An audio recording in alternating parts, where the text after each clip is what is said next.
Hey peeps, welcome back to Elizabeth Taylor Memorabilia.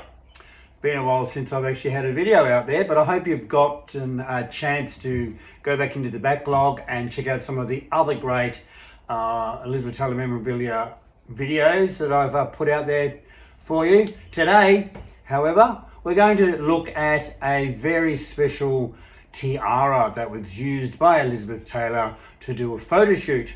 And we'll delve into its provenance. We'll also have a little bit of a chat around other tiaras that Elizabeth has worn, or other headpieces similar to tiaras that she has worn over the period of her life in movies and offset. So let's have a look at the tiara in today's episode. A few stars in Hollywood's history shimmered quite like Elizabeth Taylor. Known for her mesmerising violet eyes and legendary love of diamonds, tiaras weren't just a costume piece, they were crowns that suited a queen. And Elizabeth Taylor, she was Hollywood royalty. Among her many glittering jewels, one diamond-encrusted tiara holds a particular tender story, gifted by her third husband, producer Mike Todd. Elizabeth wore it to the 1957 Academy Awards. The same night, his film Around the World in 80 Days won Best Picture. Reflecting on the moment, Elizabeth once said, "When he gave me this tiara, he said, 'You're my queen, and I think we should have a tiara.' It wasn't just a token, it was a declaration of love." She wore it again at the Cannes Film Festival in 1958, but the sparkle was bittersweet, as Mike Todd had passed away in a tragic plane crash shortly after. Elizabeth didn't leave her tiaras behind on the red carpet. She brought them to the silver screen in unforgettable ways. And in Ivanhoe 1952, her medieval headpieces evoked the feel of tiaras, noble, mysterious and enchanting. In Beau Brummel 1954, as Lady Patricia, her regal look was completed with courtly tiaras reflecting refined style of the English. In Cleopatra 1963, though not a traditional tiara, her golden headpiece for Cleopatra's grand entrance into Rome remains iconic, towering, detailed and divine. It was a visual feast of cobras, sun discs and pure Egyptian royalty.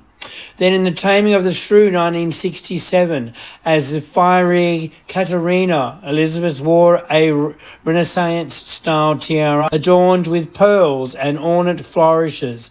Off-screen, she dazzled at the film's Paris premiere wearing a diamond tiara by Van Cleef and Arpels, posing alongside Richard Burton and Princess Margaret. In The Bluebird 1976, she played Light, a radiant celestial being, wearing a shimmering tiara encrusted with rhinestones and star-like motifs. In Young Toscanini 1988, playing opera singer Nadina Boldachoff, Elizabeth stunned in a richly bejeweled headpiece with ostrich plumes and faux gems, fit for a diva of the grand stage. The costume, including tiara, was later auctioned in 2024, a testament of its cinematic legacy. Among the rarest gems of her legacy lies a large rhinestone tiara, shimmering with old-school opulence and rich in behind-the-scenes Hollywood lure.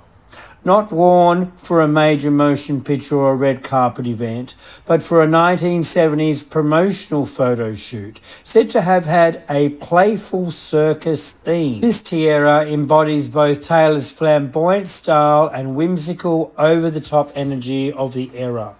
The tiara itself is no ordinary piece, a bold, dazzling crown of oversized rhinestones. It exudes theatrical glamour, a fitting piece for Taylor, who famously once said, "Big girls need big diamonds." Whether paired with sequins, feathers or velvet, this tiara screamed showmanship. And yet, the lights dimmed and the camera stopped clicking. The tiara was quietly left behind on set, forgotten perhaps, but not for long.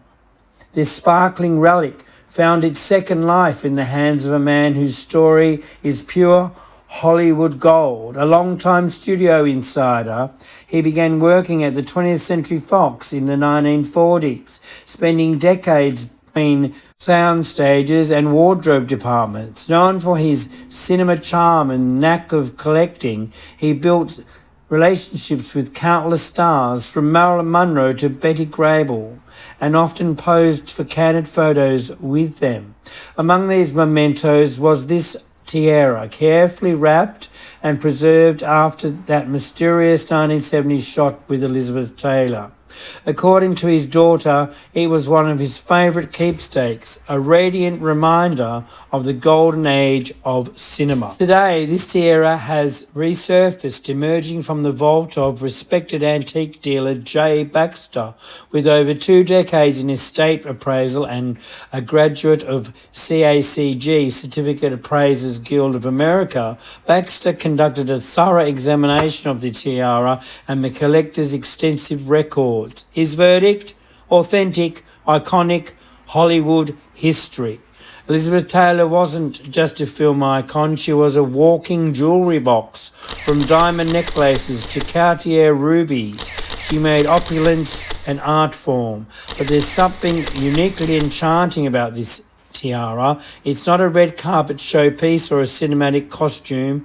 It's playful, theatrical, and unexpectedly human. And maybe that's what makes it so rare. It reminds us that behind the glamour, Taylor was a woman who loved to play dress up, to dazzle, and to leave a little sparkle behind wherever she went.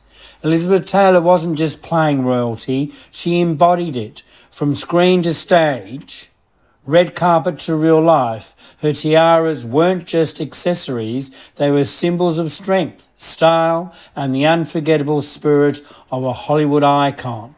And perhaps she said it best: I wore it to dinner, I wore it to the supermarket, I wore it to bed. Because when you're Elizabeth Taylor, every day is a coronation. So there you have it, peeps. An Elizabeth Taylor worn tiara. Great item to have in any memorabilia collection. Don't forget to leave a like and subscribe, and leave a comment if you like, and I'll get back to you. But it's great to have you back on board as I showcase many items from my Elizabeth Taylor memorabilia collection.